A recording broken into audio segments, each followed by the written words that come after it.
Hello friends, welcome to our channel shorthand Guruji. तो जैसा कि आप लोग को पता है, कल मैंने कहा था कि आज से डेली 9 बजे लाइव डिक्टेशन की क्लास होगी। लेकिन प्रॉब्लम ये आ गई कि बहुत सारे बच्चे कह रहे थे कि सर लाइव डिक्टेशन में बहुत अच्छी क्वालिटी नहीं आती है और काफ़ी नेटवर्क इशू होता है, तो इसलिए आप ऑफलाइन डिक्टेशन अपलोड कीजिए। तो मुझे भी लगा कि नहीं, बात तो सही है कि यार लाइव डिक्टेशन में वो क्वालिटी तो नहीं रह जाएगी डिक्टेशन की। इसलिए मैं ये नहीं डिसीजन लिया हूँ आज की डेली रात के 9 बजे, 9 से 9:15 के बीच में मैं लाइव डिक्टेशन तो नहीं दे पाऊंगा, लेकिन मैं एक डिक्टेशन की वीडियो जरूर अपलोड कर दूंगा और उसकी पीडीएफ आप लोग को हमारे टेलीग्राम के लिंक में मिल जाएगी, जिससे आप लोग की डेली डिक्टेशन की प्रैक्टिस हो जाएगी।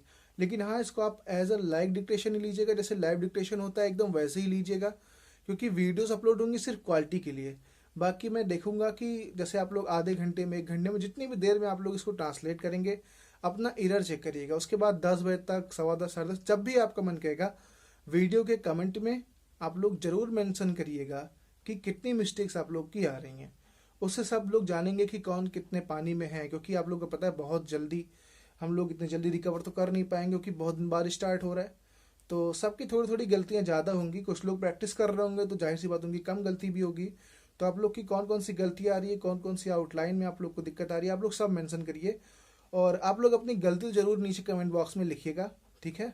और अगर आप लोग को कोई आउटलाइन समझ में नहीं आ रही है या फिर और कोई भी क्वेरी है, तो आप लोग मेरे टेलीग्राम के ग्रुप में ज्वाइन कर सकते हैं। क्योंकि जो मेरा फेसबुक का ग्रुप था वो तो है, लेकिन जो व्हाट्सएप का ग्रुप था वो मैंने बंद कर दिया। उसका रीज़न क्या था कि उसमें बहुत ही कम लोग ऐड हो पा रहे थे एक बार में। और दूसरी चीज़ कि उसमें अलग अलग ग्रुप बन रहे थे, जैसे शॉर्ट हैंड गुरुजी 1, शॉर्ट हैंड गुरुजी 2, 3, तो अच्छा नहीं लग रहा। थोड़ा कितने ग्रुप बनाए हर जगह, सब एक दूसरे से कनेक्ट नहीं हो पा रहे थे। और जो फेसबुक ग्रुप है उतना एक्टिव है नहीं, तो इसलिए मैंने टेलीग्राम का ग्रुप बनाया, क्योंकि यहाँ पर बॉयज़ और गर्ल्स दोनों के लिए ग्रुप है। और इसमें 2 लाख लोग ऐड हो सकते हैं, तो कोई मतलब लिमिट है ही नहीं।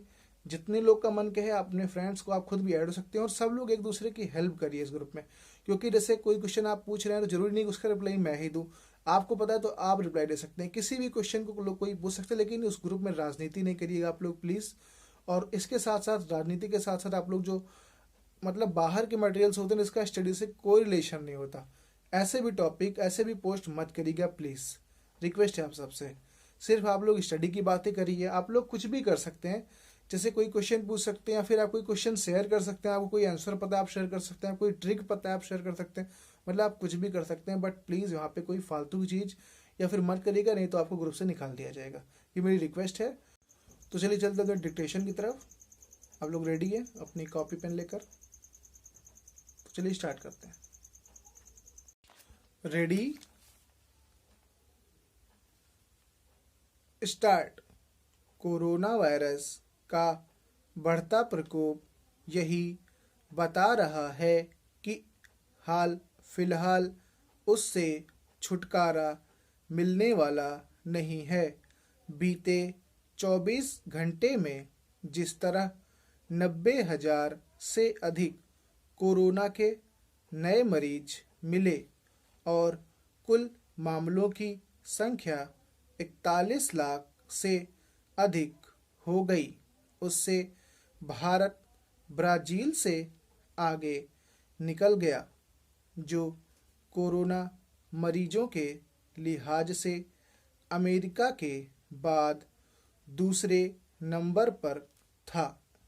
यद्यपि भारत में कहीं अधिक आबादी है और कोरोना मरीजों की बढ़ती संख्या जनसंख्या के अनुपात में ही देखी जानी चाहिए, लेकिन यह तो चिंताजनक है ही कि करीब 6 माह बाद भी कोरोना मरीजों की संख्या में गिरावट का सिलसिला कायम होता नहीं दिखता।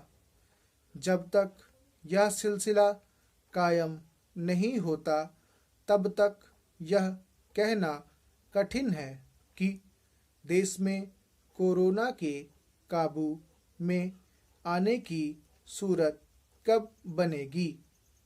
फिलहाल ऐसी कोई सूरत बनती इसलिए भी नहीं दिख रही है क्योंकि जिन कुछ शहरों में कोरोना मरीजों की संख्या में गिरावट देखी जा रही थी, वहाँ उनकी तादाद फिर से बढ़ रही है। कोरोना को तो हारना ही है, लेकिन कोशिश यह होनी चाहिए कि उस पर जल्द काबू पाया जाए। यह कोशिश केवल केंद्र और राज्यों के साथ उनकी विभिन्न एजेंसियों को ही नहीं, बल्कि आम जनता को भी करनी है। सब जान रहे हैं कि कोरोना से बचाव का उपाय सेहत के प्रति सतर्कता, एक दूसरे से दूरी बनाकर रखना और मास्क का इस्तेमाल करना है। लेकिन इसके बावजूद लापरवाही देखने को मिल रही है।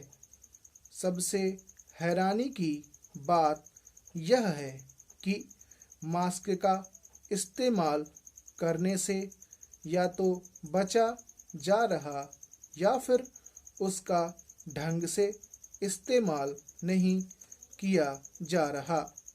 कुछ ऐसी ही स्थिति सार्वजनिक स्थलों पर एक दूसरे से दूरी बनाकर रखने के मामले में भी देखने को मिल रही है। यह जानबूझकर खतरे की चपेट में आने वाला काम है।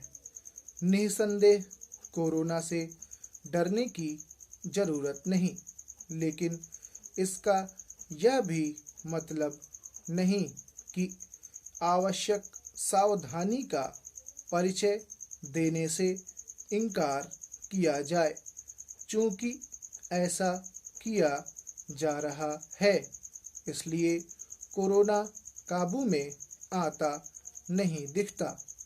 समझना कठिन है कि लोगों को मास्क का सही इस्तेमाल करने में क्या परेशानी है।